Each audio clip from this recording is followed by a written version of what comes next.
Hi, I'm Eden, and this is my story about going to school blind. Well, not totally blind. I was just legally blind in first grade for most of the year.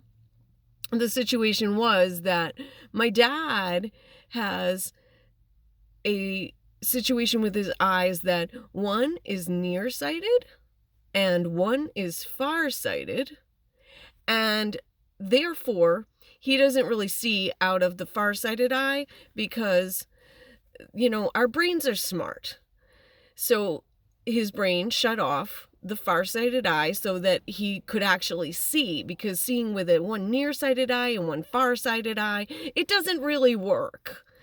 So my mom, because she knew that this was genetic, she was a nurse, and she would read a lot, and she knew it was genetic. So she thought, well, maybe one of my daughters is going to have a problem with their eyes because my husband has problems with his eyes. So she was testing our eyes, like, hey, look at this, cover one eye and see if you can see this. And she didn't see any problems with either of my sisters or my eyes until I went to get tested to go to first grade.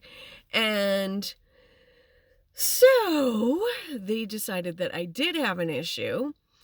And so in order to make sure that, God forbid, one of your eyes gets poked out and it's the good one, then you have just this one eye that doesn't really see and you're legally blind because it makes it so that you can't see because brains are smart. So what they do with kids, if they don't catch it when they're an infant, if you catch it when you're an infant, it's actually treatable, but it has to be like 4 months old. So highly unlikely that you're going to catch that. But I do recommend that if you have a child, you get that kid tested before first grade. Because especially now that we're teaching the children how to look at letters and numbers and things like that in early ages, you really want to make sure that your child is actually seeing and hearing and all that. So anyway, we didn't do that then. This was the 70s. So my mom tried. She did. But in any case, so I had to go to the eye doctors. And what they do is they patch the good eye. They put a patch over the good eye so that your bad eye has to work. And so that if, God forbid, you do have your good eye poked out in later life, your bad eye, the one that's not working so well, can be able to see, because once you're training it, it's like training wheels. So you're practicing for, this situation that hopefully doesn't happen. So that's what happens when you see a 5-year-old with their eye patch on. And so anyway, I had to go to school legally blind for many, many months until my eye that wasn't working started working again. And then I was able to take the patch off after that. But it was a struggle in first grade. I remember the teacher said to me, she said, Eden, you don't have to come up to my desk to ask me a question. And I looked at her and I said, yes, I do, because I couldn't see her. And I don't like talking to people that I can't see, except for you. You're the best. But in real life, you want to see the person that you're talking to. You see their mouth move and you see their expressions. And so I was essentially, blind from far away, so I couldn't see her. So I went up to her and she understood that. She was really nice.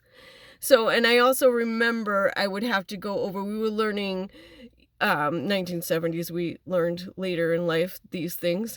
So we were learning to write the colors, names. So I would have to go out to the board every single time to write down the letters of the colors. YELLOW. I still have no memory. So anyway, I couldn't see it from my seat. Anyway, so finally I got the patch off. And I remember I walked into the room and this boy says, who's the new girl?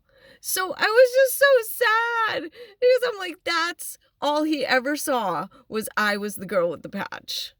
And then even when I was in 5th grade, one of my friends, she said to me, "Oh yeah, I know you. You were the girl with the patch in 1st grade." I'm like, "Yep." So at least she remembered me, but I wasn't in her class. Anyway, but I also remember it made me talk because I was a very shy child, and I really hate that word, but because it was used negatively in my childhood. So, but I was quiet. And I remember it made me speak up because every single day it seemed like somebody would ask me in 1st grade, "Why do you have a patch on your eye?" And so finally, after explaining this to, 10 kids, I asked the teacher, "Can I just make an announcement to the whole class about why I have a patch on my eye?" So I spoke in front of the whole class and told them why I had a patch on my eye. Because it was easier than answering the question one person a day. It was annoying. Ah! Yeah. Good times. All right, I hope you have a good day. Bye.